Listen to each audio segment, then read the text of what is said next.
filling and filling and filling all of these? No, it's not. This jar is going to run out in just a few minutes of my olive oil. It's going to run out in just a few minutes. Hers did not run out. And she kept telling the boys, bring me another jar, bring me another jar. And her boys kept bringing jars and bringing jars. And they kept filling and filling and filling. All the jars were full.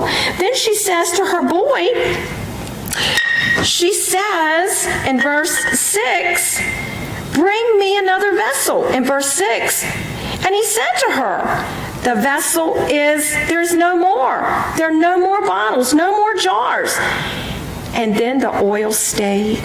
All the jars were full. The oil kept running, kept running, kept running. But when the last jar was full, the oil stopped running.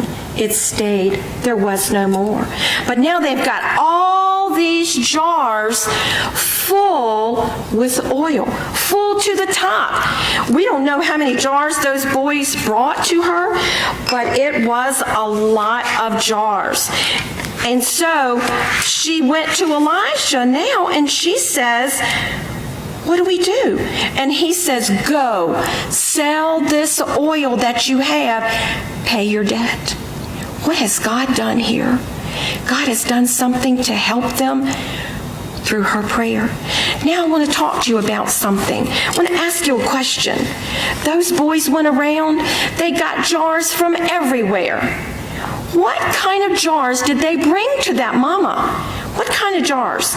Tall jars, short jars, fat jars, skinny jars, all kinds of jars.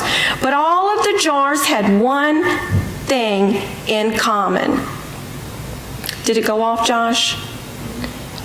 Oh, it says having trouble, so I didn't know if it went off.